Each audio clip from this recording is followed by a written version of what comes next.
Bara api dan bambu berpadu menjadi saksi. Bukan sekedar hidangan, melainkan bahasa sunyi masyarakat Nagekeo dalam merawat kebersamaan dan warisan leluhur.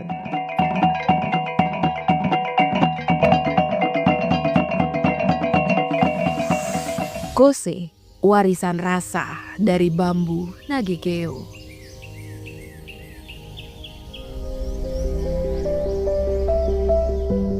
Di tanah Nagekeo, Nusa Tenggara Timur, aroma bambu terbakar bukan sekedar tanda dapur sedang menyala.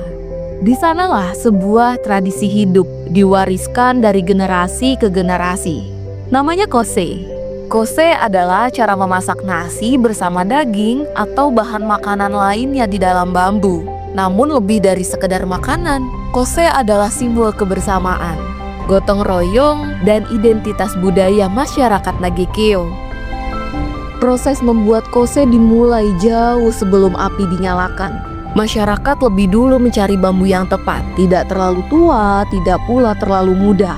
Kesalahan dalam memilih bambu dapat membuatnya pecah saat dibakar dan juga bisa merusak seluruh prosesnya. Kita cari bambu, tapi bambu itu kita cari yang tidak terlalu tua, tidak terlalu muda, supaya pas proses pembakaran itu dia tidak pecah. Kose ini kita pilih bambu yang namanya pering ya, bukan bambu yang besar ya. Kalau terlalu besar kan lama proses masaknya itu. Jadi kita cari posisi bambu peringnya itu yang sedang-sedang itu. Beras merupakan bahan utama dalam membuat kose. Beras dimasukkan ke dalam bambu dengan catatan sebelumnya api sudah disiapkan hingga menjadi bara agar panasnya merata dan bambu tidak terbakar terlalu cepat. Untuk menjaga hasil masakan tetap bagus, pelepah pisang juga digunakan sebagai alas dan pelapis bagian dalam bambu. Cara sederhana, namun syarat akan pengalaman turun-temurun. Pisang dia punya lepas itu. Untuk isi, untuk alat itu bagian dalam untuk ini bagus daripada kita kabut gampang.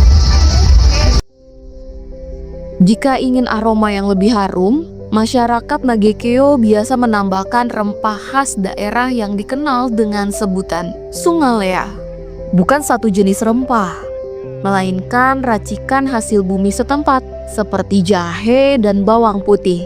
Rempah ini dicampurkan langsung ke dalam beras sebelum dimasukkan ke dalam bambu. Pada saat dibakar, aroma rempah tersebut bercampur dengan uap panas dan asap bambu yang menghasilkan wangi yang khas untuk menjadi ciri kose Nagekeo.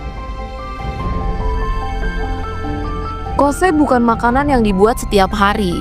Ia hadir pada saat-saat khusus, saat upacara adat, pernikahan, atau ketika menerima tamu terhormat. Di Nagekeo, kose adalah sebuah bentuk penghormatan, sajian istimewa yang menandakan nilai kebersamaan dan kekeluargaan. Ya, jadi kalau untuk kose ini memang karena prosesnya seperti ini, jadi kita buat di saat-saat khusus ya, di saat-saat mungkin ada penerima tamu terhormat seperti ini, jadi ada penyajian yang lain selain yang masak ini kita buat seperti ini. Lalu yang berikut yang kalau untuk kita di sini biasanya dibuat di saat kegiatan adat itu. Seperti kami di sini kan seperti sopat, itu yang pertama yang untuk kasih nenek moyang itu yang awalnya kita harus buat kose ini. Tidak ada acara-acara tamu datang, atau kita tetap buat seperti ini supaya mereka tetap lihat, tetap lestarikan itu. Salah satu budaya yang harus tetap kita jaga dan pelihara. Kose juga bukan sekedar makanan dalam bambu. Ia adalah warisan rasa, kearifan lokal, dan identitas budaya yang harus dijaga bersama-sama. Dari Nagekeo, Nusa Tenggara Timur, inilah kose, budaya yang terus hidup selama masih ada tangan yang mau merawatnya. memang baterai juga nih.